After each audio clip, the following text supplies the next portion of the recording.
Welcome to this month's episode of Get Used to It, a gay and lesbian issues discussion show. I'm Sheila Kuehl, your host as usual, and today we're going to talk about the March on Washington. Yes, the gay and lesbian and bisexual March on Washington for, they're going to tell you the title because it's something like human freedom and everything we ever wanted to ask for in Washington and everywhere else in the world, 1993.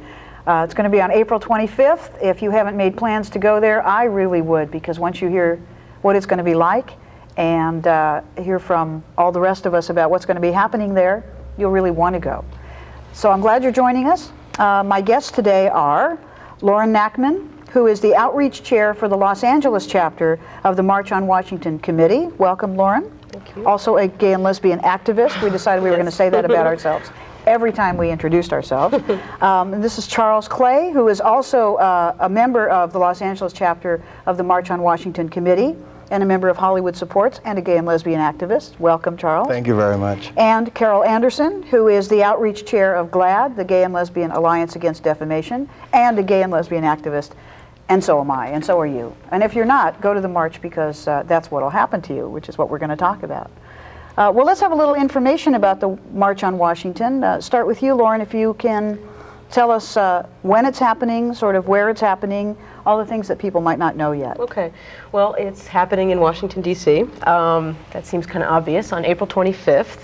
It's a Sunday. The entire weekend, starting on Wednesday, is filled with events. I just got from Washington a 20-page list of events that is happening in Washington that weekend. And I won't even begin to start trying to say what they all are. Well, let's have some highlights, though, because I think it would be good for people who have planned to go to have some notion. Mm-hmm. Also, I want to tell you that we're going to be giving you some phone numbers at the end of the show and probably sometime in the middle, too, so that if you want more updates on what's happening either in Washington or concurrent events here in LA, we will tell you how to find that out.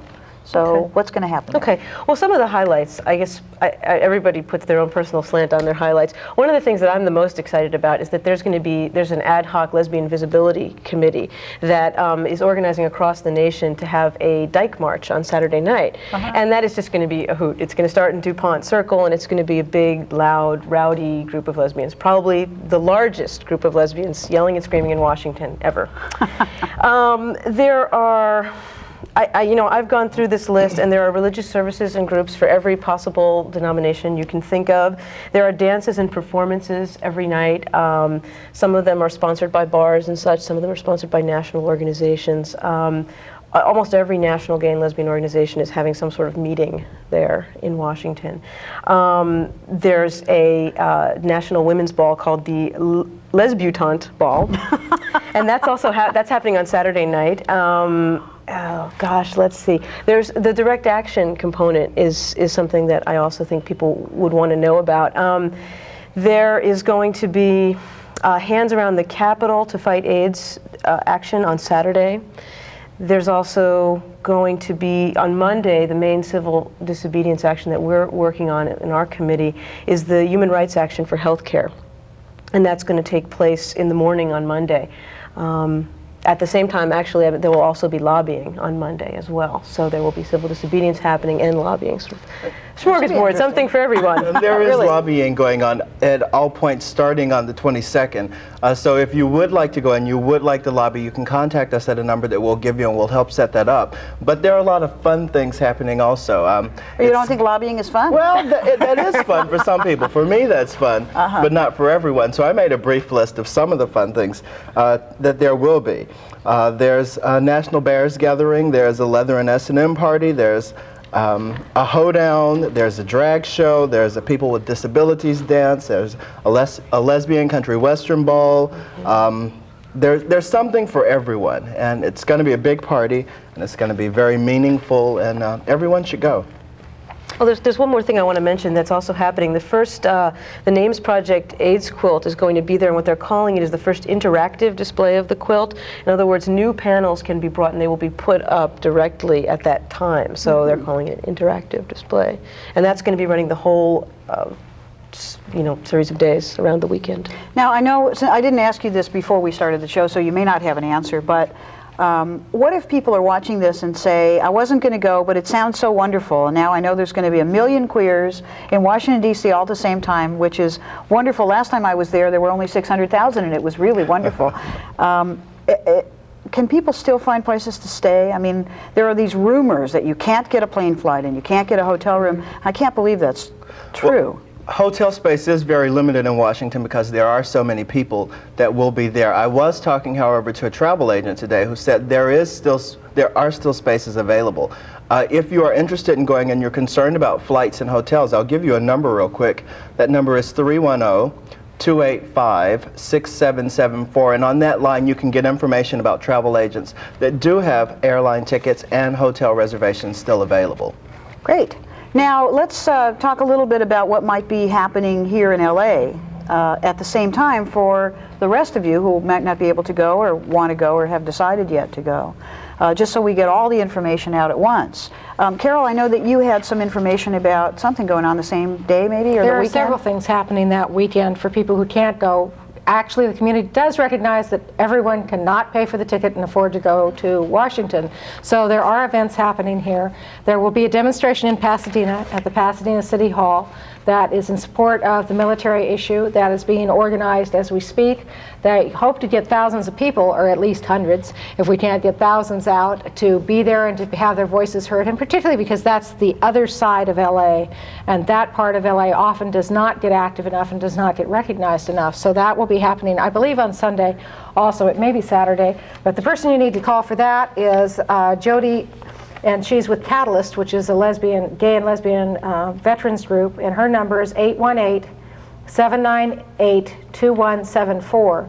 And Jody is working on organizing that. They're looking for speakers and for people interested in working on that event. Additionally, they're attempting to organize local lobbying. A number of the Congress people will not be in Washington at that time.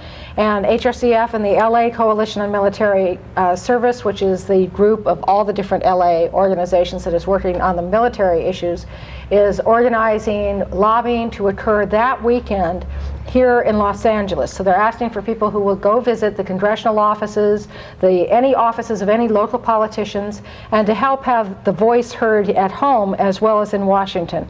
So if you're interested in doing that, you can also call the HRCF office. They can talk to you about that project. Jack Lorenz and Ernie Over of the City of West Hollywood are also working on organizing a bar night to raise funds for the military campaign. That's happening at the same time also, though the bar night itself will actually be a little later. And the number for them is 818-954-5404. There will be a number of events happening here in LA at the same time as the March on Washington. So don't feel like you're going to be completely left out if you have to stay home. There will be things for you to do. So come out, be there, and be involved. I think also it's important that we don't want this to be a march of all gay, white, healthy males. So there are a number of people who can afford to go, but who have been politically active and who would like to find a way. There are scholarships being given by the Los Angeles chapter of the March on Washington, and the number will appear again at the end of the screen, on the screen at the end of the program. And you can call that number and get information on how to apply for the scholarships. Well, for people who are on their way out to dinner, or maybe it's morning, and because we run at all different times on different cables, why don't you give the number now, and then we'll give it again at the end of the show. Can I say something about the scholarships? Because at this point, rather than calling, because the scholarship applications are out, and they need to be, there's actually a deadline on the scholarship applications. Believe it or not, we have to go through them and then give the scholarships. And that deadline is April 10th. So the scholarship applications are available at the Gay and Lesbian Community Service Center in Hollywood, which is on Hudson Avenue, just south of Hollywood Boulevard. They're available at the Bienestar office, which is on Vermont, just north of Santa Monica Boulevard. You can also call the number and find out other places that they're available. But at this point, just calling, we get so many phone calls, it would be hard to get them to people and get the applications back to them. So those are a couple of locations that they can also receive them at. Could give the number, though, for the LA chapter office anyway, because I know people want the information. And I know you're busy scribbling, so, keep the pen out, okay? That number is 310-285-6774. Well, now, Is there any other information you think the viewers need to have before we get into sort of... Control you yourself, think this Lauren. program is all about phone numbers, but it's not. It's really about marches, This okay? is really important because we're talking about events for people who can't go to the march and who are going to be here in Los Angeles. And what the Los Angeles committee has been, we tried to do, and we finally succeeded in doing it, and I'm very excited about it, which is why I'm nodding, is because we're going to have a rally on April 18th, which is a celebration of gay and lesbian activism, basically. And it's a kickoff to the March on Washington. It's going to be in DeLongpre Park in Hollywood, which is the site of the original gay and lesbian rallies and festivals and all the origination and ending of all the marches before West Hollywood was the place where they ended. And that rally it's turning into a big deal. It's we're going to have lots of press there. We're going to have lots of people. It's a little itty bitty park, and it's going to be packed. And we're going to have balloons and music, and maybe the Gay and Lesbian Freedom Band, and Morris Kite and Ruth Waters and Ivy Bottini and the Teatro Viva, the performance art group, and all kinds of people are going to be there. And it's a really exciting sort of thing for everybody in Los Angeles to come out and get involved in and just have fun. So, and that's the week before the march. Great. Well, you know, it's interesting. I was thinking while we were saying all these things that are happening, and this is only a little bit of everything that's happening in the community over the course of a year, what a contrast we are really as a community in terms of the fact that we're so beleaguered now. I mean, we are, because of our visibility, clearly under the gun, or as Joe Hicks said, in the middle of the griddle. It's our movement's in the middle of the griddle now, he said, and yet this notion of celebration, the march in its own way, and these rallies, etc., are both a protest and a celebration. So I guess what I'd like to do is ask you, all long-term activists, what do you think this march is for, or any march is for? Why do we do this? Carol, Lauren, Well, I was just anybody? going to jump on the celebration thing, because for me, I know that even just as I've been organizing this rally, organizing can get tiring. I mean, there's a lot of people to contact, there's a lot of phone calls, there's a lot of little details, and I think that we need refueling every once in a while, and refueling in the sense of a party that says that we deserve to take care of ourselves and have fun and do fun things, but also that says that we get a large group of us together, say like we're going to do in Washington, and we get to identify with each other and see ourselves mirrored in each other and in the groups that we belong to and in all the other people that we're affiliated with, and that is the biggest refueling for me, that kind of sense. So a personal sense that you get from all of a sudden the streets are full of us. And every store you go into, I mean, you go into the bookstore in DuPont Circle, and you go into, Kramer Books, and you go into everywhere you go. And you can tell I'm a sort of a bookstore fan. And it's just filled with us, which is very different from the way most of us live our lives. So that's certainly one thing, is in terms of how you get refueled from it yourself. The political effect, though, is also terribly important. And the marches in general, but this march particularly, Sheila, is very important. And one of the things that fuel the energy to cause us to do these things, and Lauren's absolutely correct, people who don't do this work don't begin to realize the enormous amount of energy it takes to put an event like this together. But part of it is the visibility. The fact that so many people out there, even today, will say, gee, I never met a gay or lesbian person, what's the big deal?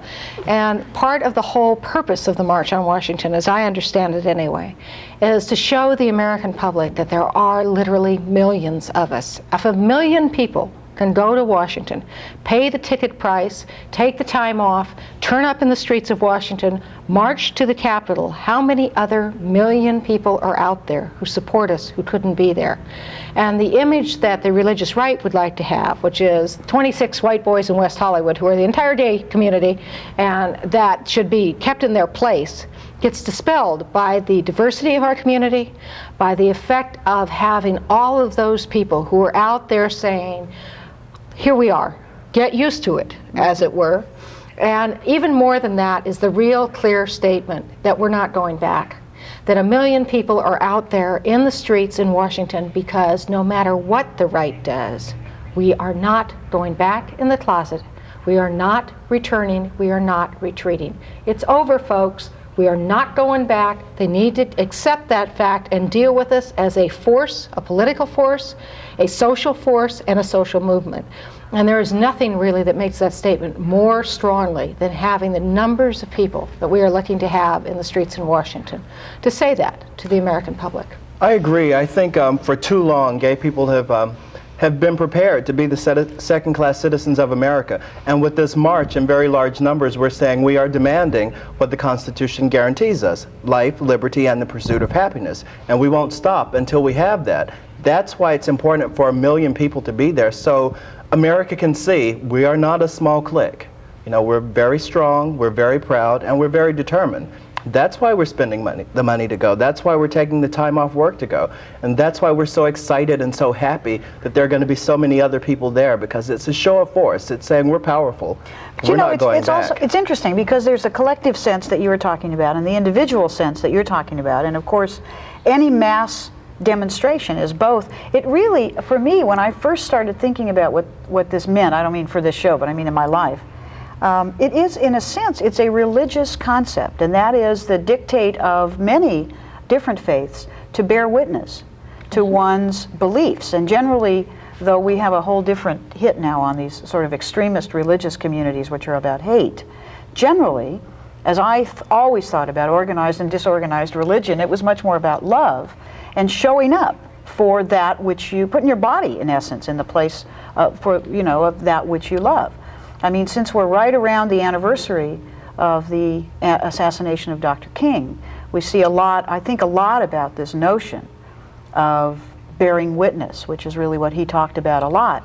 And so do you see that as an aspect sort of for the individuals that go or do anything around this stuff? Sure. I think that Dr. King was the one who really brought to the American public the awareness of the impact and the importance of this kind of an event, that the people have to see other people. They have to identify with faces and people. And if we don't stand up and say, here we are, then it's real easy for them to isolate us, to separate us off, and to put us into little compartments. The religious right is working very hard, and that new tape, if you've seen it, called The Gay Agenda, to portray us as sort of irresponsible, purely sexual beings who are just really crazy. And when you are out there and standing up and saying, here I am, I'm a human being. I'm not that different from you. I'm a person. I have rights. I will be treated with respect because you must treat me that way.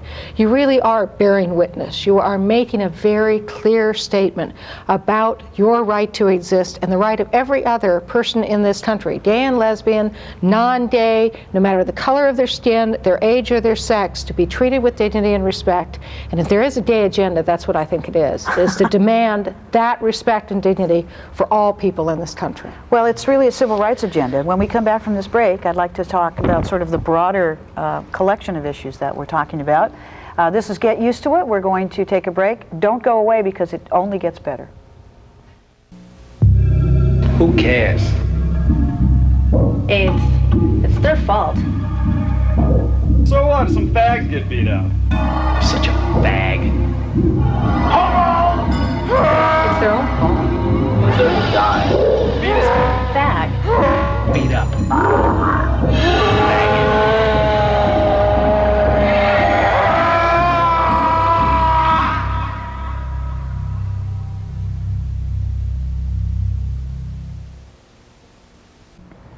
Hi, welcome back to Get Used to It, the only gay and lesbian issues discussion show, at least in this end of the state. I'm Sheila Kuehl, and I want to reintroduce you to my guests today.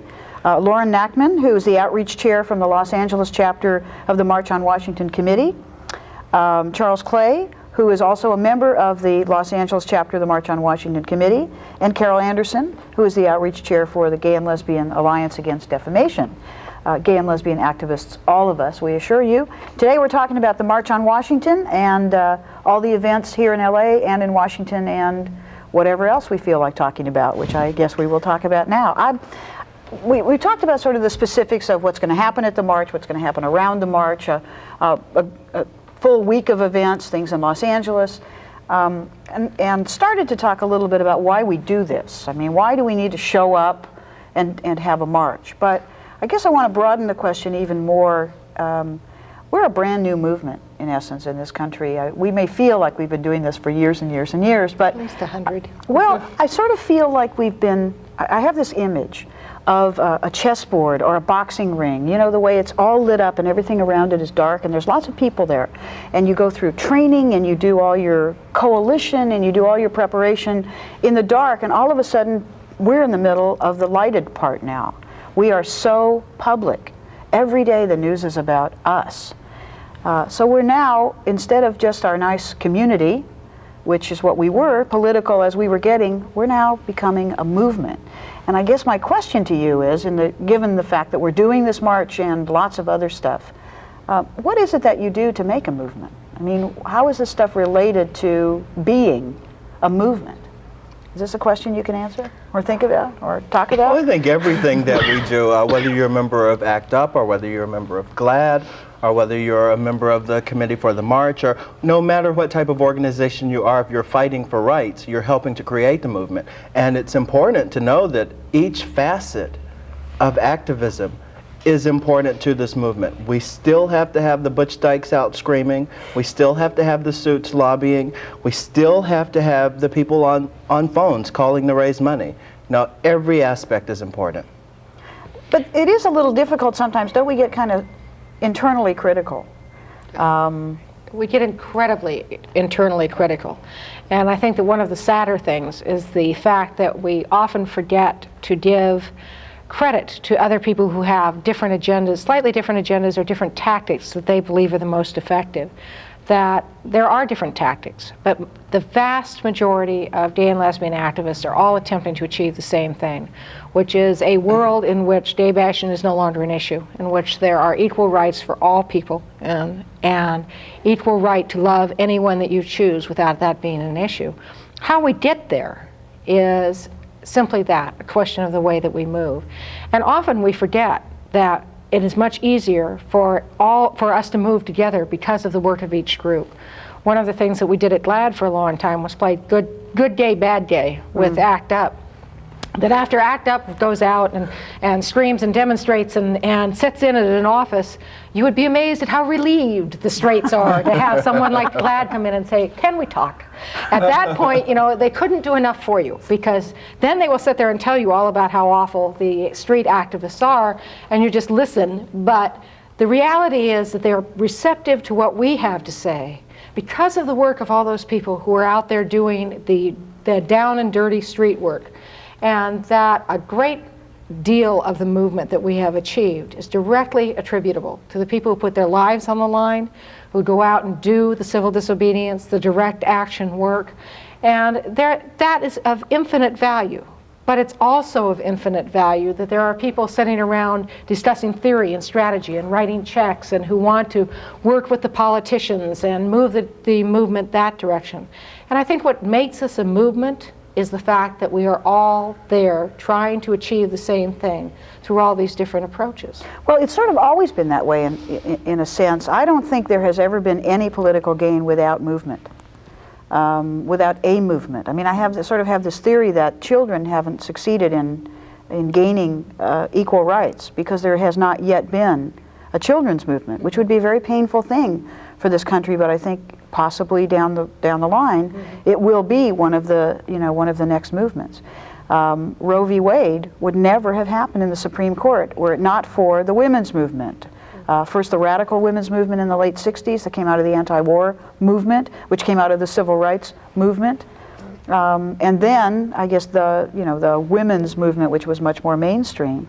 But that pressure, it's almost as though it moves the agenda to, I guess, what used to be called the left, since we don't have one in America, really, but, more to the left. Do you think? I do agree, but before we go too far, I wanted to respond and agree with Carol. I think so often it's easy to criticize drag queens and Butch Dykes for being on the front lines, for being who they are, but I think before we criticize them, we have to remember that they founded our movement, that they are the ones that have made it easier for us to go in and make a difference.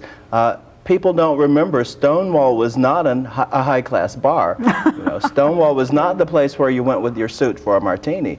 Those people were a little bit tougher, and because of them being prepared to be screaming queens and bull dykes and and being prepared to be open about their life and being prepared to demand for their rights, we have a movement. So we can't forget about those people. We can't say, okay, now that we're comfortable and the suits can go in and get meetings with Congress members, we still have to remember those people made it possible for us to do that. And I mean, I think that a lot of times people feel like, well, how is that going to be, the thing I hear a lot is, how is that going to be used against us?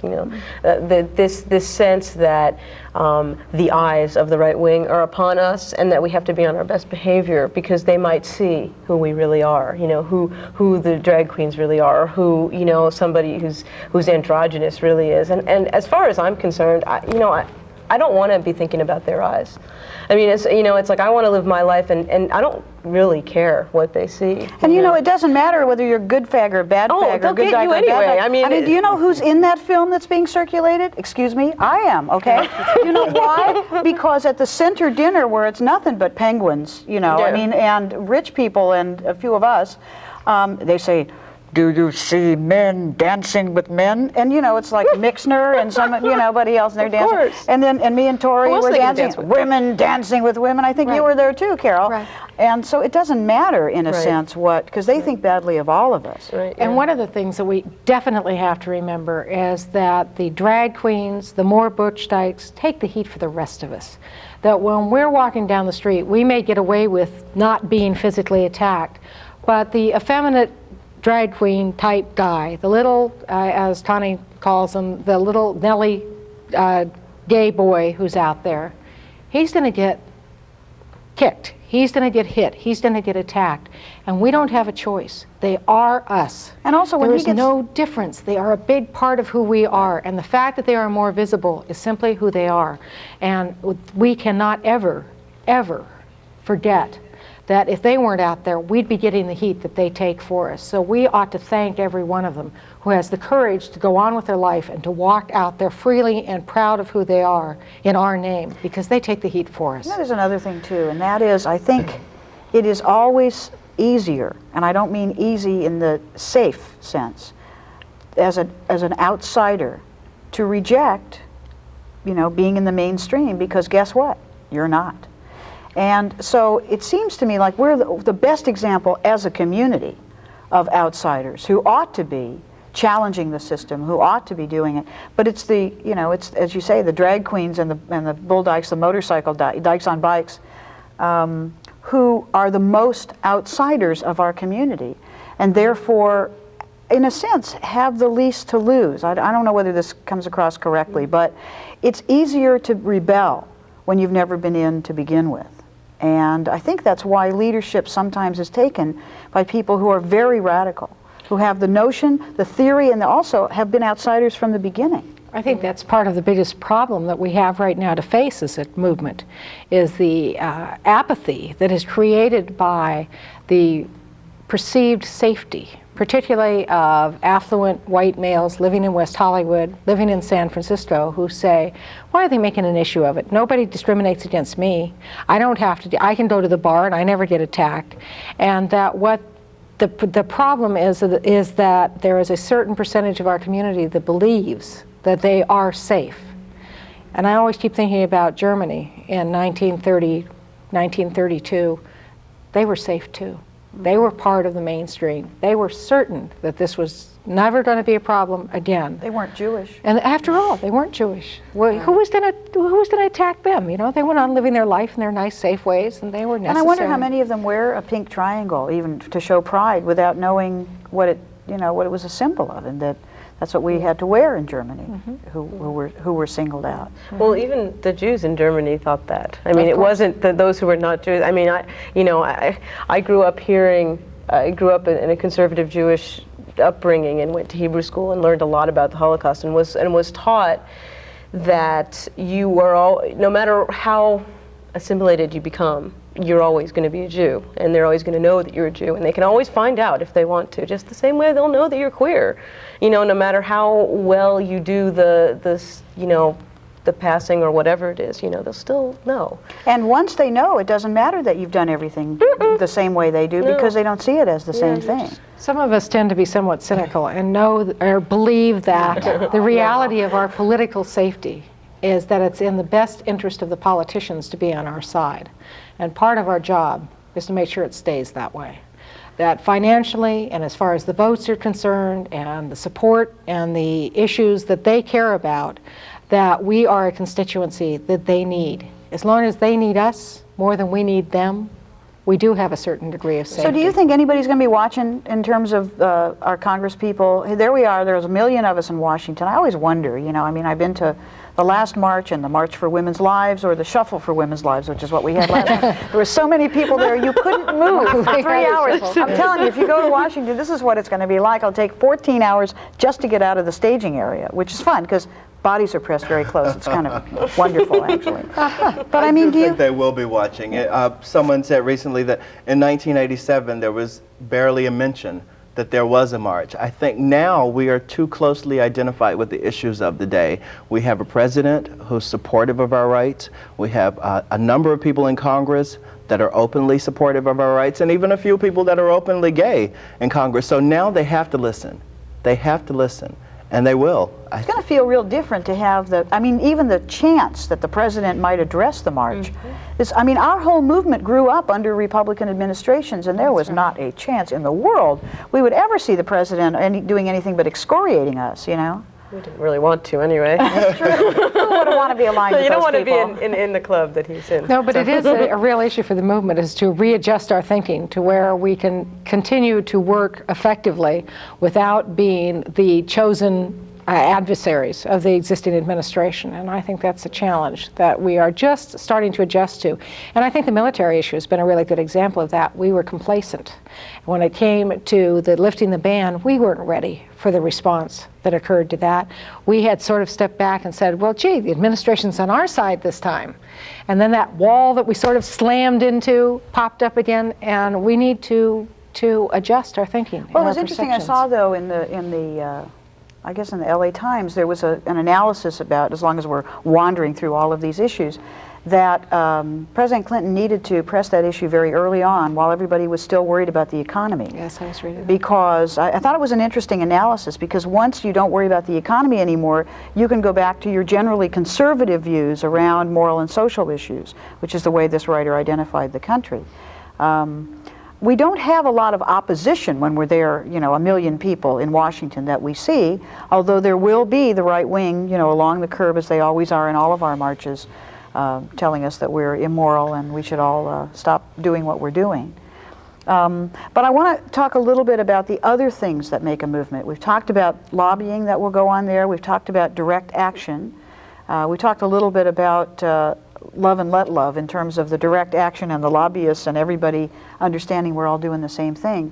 But why is it important for these individual people to go and do this? I mean, can't we just leave this to our so-called leaders or activists? Or because, you know, these 1 million people are not like activists yet. They will be after the march. But you're a leader only if there's someone to lead.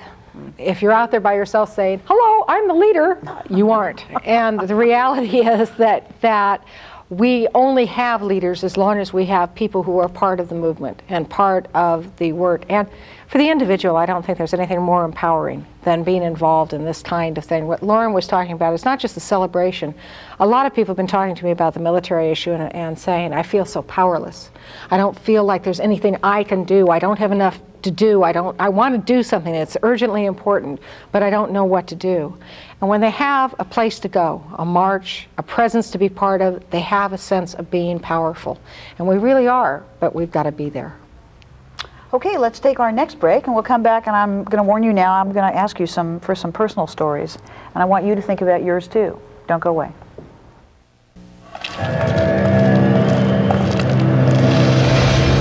Hey, faggot, come here, I want to talk to you. Hey, I don't want any trouble. You got a problem, faggot? I'm not gonna fight you. Oh, yeah?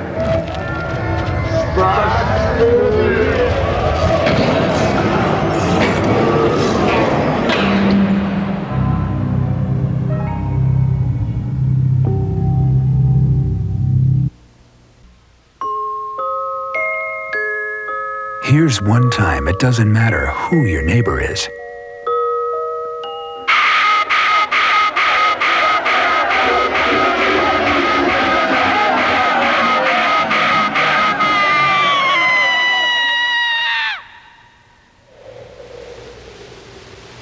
here's the other.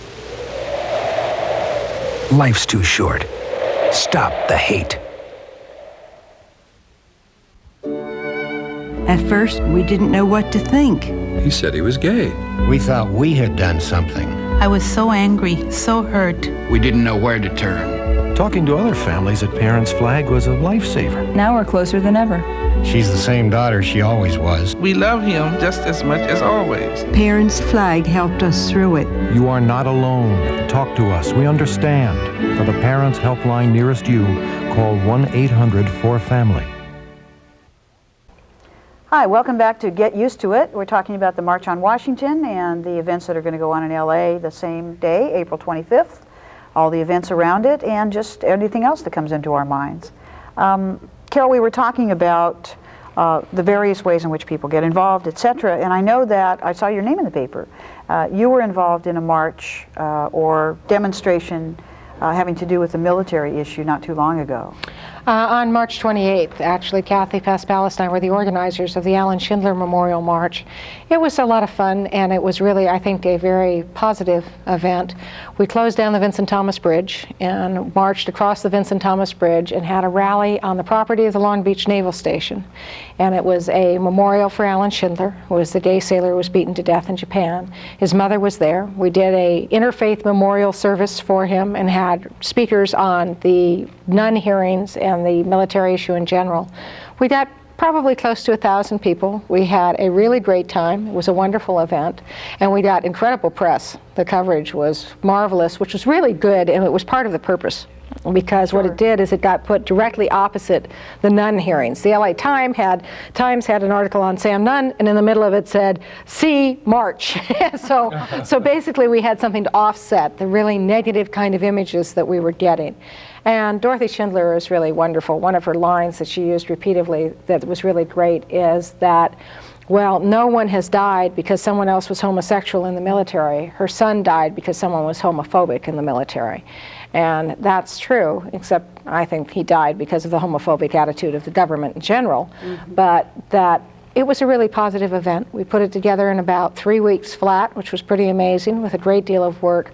But one of the things that people have told me there, and have been telling me since, is that they felt so good, they felt so empowered by being able to be there, by being part of that, by having something specific to do and some way to express their concern and their rage and their outrage over the whole military issue. Yeah, so I think that's it's really positive. It is a part of it. There's a feeling that you get of being part of something, which we've talked about, of doing something, which we've talked about, of being seen and being visible, which we talked about, and media, which you mentioned. But there's also a transformation that takes place. When I was on my way to the last March on Washington on the plane, I mean, speaking as a lesbian, I had to say I didn't know very many people who hadn't been to a march before, because everyone I knew had been marching, forever.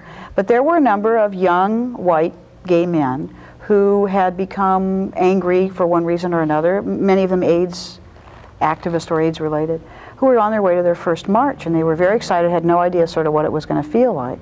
So I guess what I want to ask you is, what's the first march or demonstration you remember being involved in? Lauren, will you go first? Yeah. Do you remember that far back? Yeah. It's not that far back. Okay. It's Speak for yourself. I'm going home now. Thank you for having me here.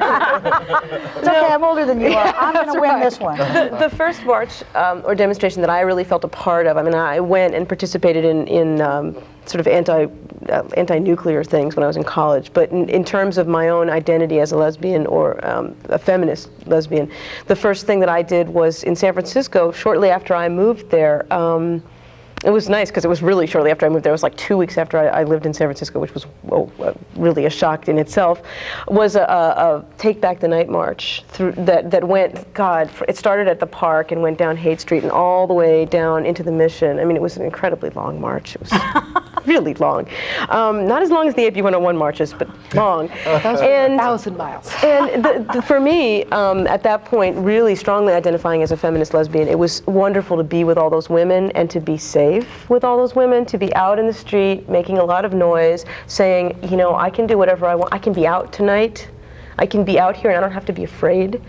And to me, that was such this concept that I just had never really thought about, I never analyzed really that I was not supposed to be out at night, you know, and that really politically sort of, I mean, I was already politically motivated, but it gave me it let my anger really come out at that point, you know, and so that was a really powerful experience, and it was just wonderful to be with all these dykes in San Francisco and marching, and it was like, wow, this is great. So that was my first. The safety, we'll come back to that because that's an interesting thing. How about you, I think Charles? in terms of years, I have you beat. The first time I marched, it was a very long time ago. I must have been about 8 or 9, and I was my scout troop. We had a little gathering, and there were about 6 or 7 of us, and we're marching up and down our street saying, "Say it loud, I'm black and I'm proud." And I can tell you now that as a 9-year-old, I was so empowered by that. I learned at that time that I could be anyone I wanted to be, I could do anything I wanted to do, and the only person that could stop me was me. But in reality, in terms of gay activism, I like to tell the story that Carol Anderson brought me out.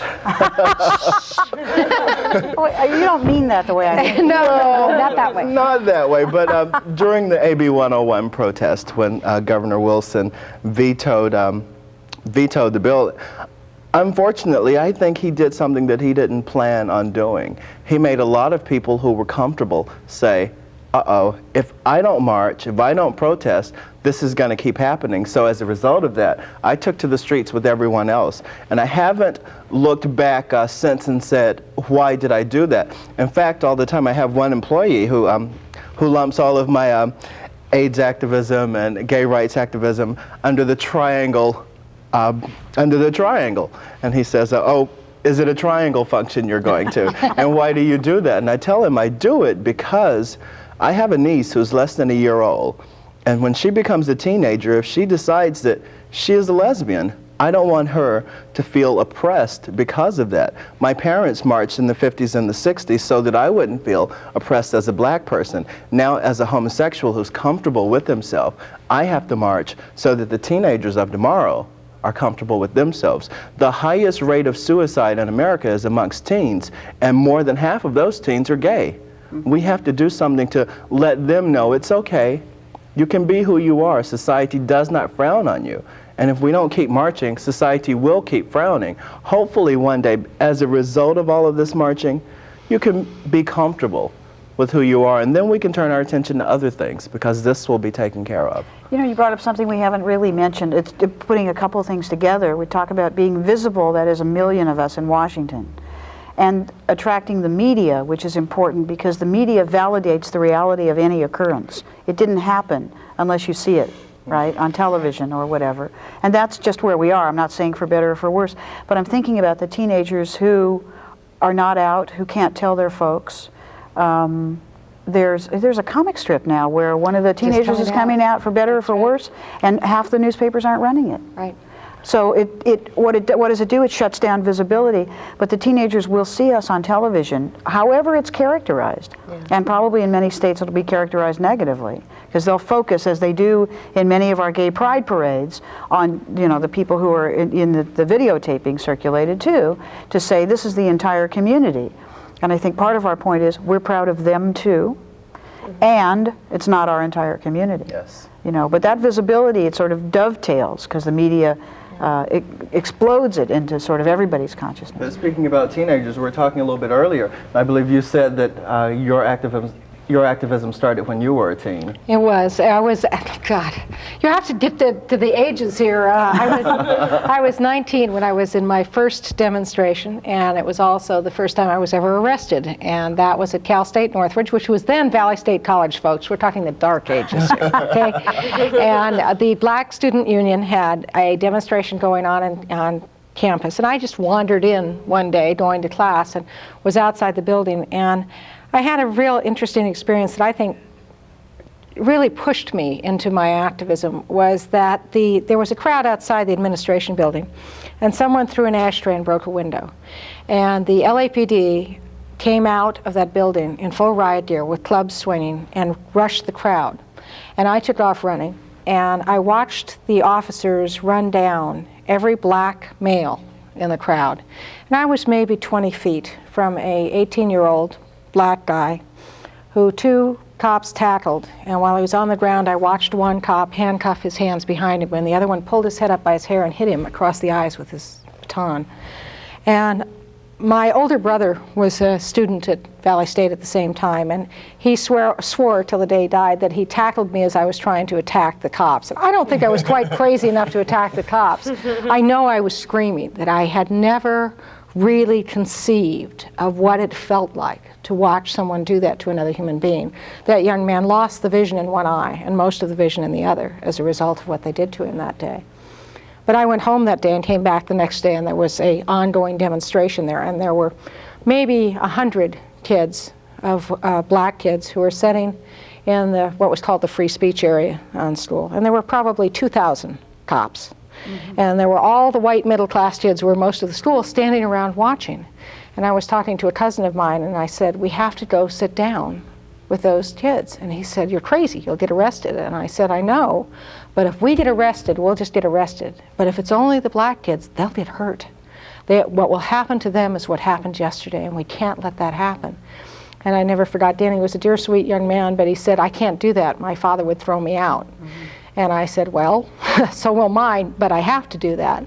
And so I went and sat down with the black kids, and so did a number of other kids. And there were eventually about 300 of us arrested for the crime of, we were convicted too, of the heinous crime of refusing to disperse. Failure to disperse, yeah. It's on my record forever. He was both out of the California Bar Association. That's right. I had to explain that when I applied for the bar, why I was arrested for refusal to disperse. Well, but you know, there's a difference. I was struck by, because I was at a petty administrator at UCLA before I went to law school in the late 60s and early 70s, and I was in the office that advised student organizations. So I was assigned to advise the Black Student Union, MITCHA, the Women's Liberation Front, all of whom didn't want any advice. They were, you know, but I was very taken. It was my political education. I was sort of a, you know, a moderate whatever, not yet a progressive even. And it was the age of a lot of demonstrations, and the same thing happened at UCLA. And I wasn't a student, I was an administrator. And so I'm even older than you are, Carol. But the difference between a protest or a demonstration, which is very dangerous, it is not safe to be in a group that is demonstrating or protesting necessarily, because you have a very good likelihood of being hurt. I don't have a sense when I'm going to Washington this April that I'm going to be beat up by the police. I feel much safer, partly because there's safety in numbers. I think whoever made that up really understood what they were talking about. We are not going to get attacked by anybody if there's 1 million of us there, because they'll get hurt, not us. And I think there's that sense of empowerment. Is I also feel like I ain't gonna take no shit off anybody, because there's 1 million of me here. You do what you want, you know? So that it's a little different. We've grown so much, and that's also the reason for everybody to go, I think, because it does make it safer. This notion of take back the night, I've never felt more empowered than to be on the streets where, as you said, Lauren, we don't belong, we're not safe, we'll get raped, whatever. And know that we own that street that night, because there's so many of us, we won't get attacked or whatever. I think it's very funny that permits have not been issued yet for the March on Washington. That's I don't understand that concept, because whether they give us a permit or not, there are 1 million of us there. What are they going to do? Well, should we talk about seeding? How about talking about seeding the grass? Yes. That was interesting. We just had that interesting experience with the Schindler March, that the LAPD, I have to tell you, was wonderful on the Schindler March. There were a couple of officers at the Harbor Division who did everything they could for us. And when they called us originally, they said, by the way, you are going to try and get permits, aren't you? And we said, yes, we intend to try. But by the way, we're coming anyway. And they said, we thought you were going to say that. Okay. But literally 2 days before the event, we got a call from Caltrans saying, we're not going to let you on the bridge because you don't have traffic control. You have to pay for traffic control. And when we called to find out how much it would cost to pay for traffic control, they said $8,000 to $10,000. Well, needless to say, we did not have $8,000 to $10,000. And I got on the phone with the guy from Caltrans and said, look, you know, we can't pay for this. We don't have it, and we're not going to have it. And he said, well, we will have to have the highway patrol there, and they won't let you on the bridge. I said, excuse me, we're coming, and you can determine what kind of event this turns into, but you can't stop the event. We are going to be there. You know, it's interesting because it's usually poor, disenfranchised, or whatever disenfranchised people who are demonstrating because we're on the outs.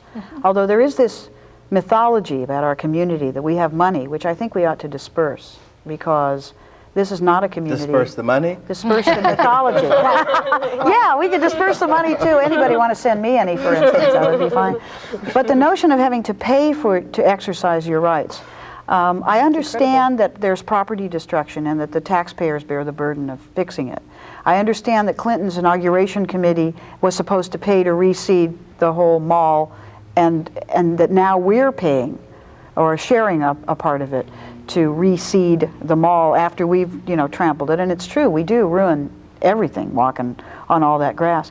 But for some anonymous person to have to donate $300,000 or whatever it was to reseed the entire mall so that we could have a march, I mean, we would have it anyway, but it just is so counterintuitive. It's getting that way more and more, where you're seeing demands for payment. That's what's happening with the Pasadena event here, that they're being told they have to pay for the police department for those days. And, maybe some groups didn't come up with money, but basically what you're saying is the First Amendment applies if you have enough money to pay for it. There seems to be something wrong with that theory. Well, it seems like the natural result of that was that people will go back to doing it the way they used to, which is without a permit, and we'll have to go back to the confrontations with police over there not being a permit, and then, it doesn't. As far as I'm concerned, I don't think that that's going to work. It's not. People are still going to demonstrate. They're still going to be out there and have marches. We use a lot of tax money up so that people can exercise their property rights, right? We do. We share that around a lot. Why don't we just use up all our tax money so people can use their First Amendment rights? It's the same concept. I'd like to point out, too, that we're taxpayers, too. Exactly. There's this real strong sense that, you're making the taxpayers pay for this. Excuse me? Would you like to see my tax bill? And as a matter of fact, most gay men and lesbians pay more taxes because we don't get the head of the household breaks, and we don't get the same breaks and taxes that non-gay folks do. We can't file as married people. That's right. Even though we live together, we can't. So that's our little demonstration fund. Yeah, that's right. So we sort of paid for it before Police this. protection fund. Police protection, exactly. And I will nominate all of my tax dollars that they're using on military systems and airplanes and things to pay for demonstrations for any group that wants to demonstrate. Okay? Good. We'll just have a check off. Right. My money goes. 1040 forms. That's right. That's right. Don't First send any of my Amendment money to checkoff. any repressive, Central American government. Send mine to. Yeah, can I have back what they sent of my money to send to El Salvador? Or any of those war zones, I'm sorry. Can we have that back and we'll use it here? You were talking about the various demonstrations we've been in and marches, and I guess I want to leave the people watching this show with some sense of what it's meant to you personally, what you think it's sort of like to be at a thing like this. I think people have made plans and they know they want to go, but it's sort of a sense of why this is important to the community and sort of what does it leave in your heart? Because clearly all of you have become activists, really both out of a sense of outrage and out of a sense of participation. And this is a kind of participation. I mean, what did it feel like to be at any of the gay marches that you've been at? I think it's incredibly empowering. Once you've done it, you realize that you can make a difference. So many people will not participate in things like this because they say, I can't do anything. Me as one person, I can't make a difference. But you go and you realize that you can. I think, I just sort of dovetailing on that, I think that we live in a culture that takes away our individual power in a lot of different ways and puts us a lot of times in isolating places and puts us in sort of a sense of alienation from having any impact on anything. What we do is just sort of there and we just fill a slot, a cog or something. And I think that for me personally, activism is a way of making a difference, making a mark, doing something, seeing that there's change that can happen. It's just, you have to be able to look down the road at something that you're accomplishing, and have a sense of your own personal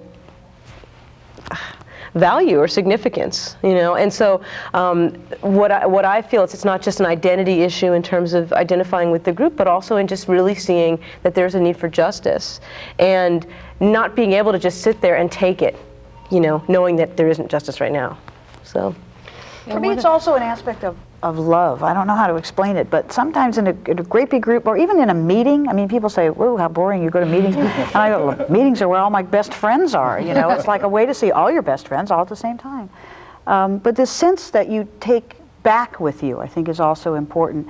Wherever you are, if you go to the march and you've never put your lover's picture on your desk at work, and you go back to work and you say, I'm going to do that because I feel stronger now, that's the thing you're doing. And I don't mean to have the last word, but we've just run out of time. But you can have the last word, Carol. Okay, my last word is very quick. I think activism is addicting. And it should be. And it is. And this is one of those good addictions, very few others. We want to give you some phone numbers because we want you to call the office here in order to get any information you need about getting to the March on Washington, finding housing, etc. They'll help you out. Another number which will help you locate the march in Pasadena that's going to go on the same weekend. A couple of numbers, the ones that have the 202 beginning, so that if you get to Washington and you say to yourself, now what do? I don't have that 20-page list that Lauren showed me on the air. You can call these numbers. So please go to the march. If you don't go to Washington, do something here. Just do something and get used to it. Thanks a lot.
I had to fill out a medical history today, and it made me realize how little I know about myself.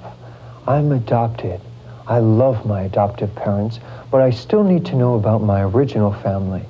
Yet my birth records are kept a secret, supposedly to protect me. But from what? I wonder who my father is. I wonder if my mother would want to see me. I wonder if she thinks about me. CUB, help for people who wonder.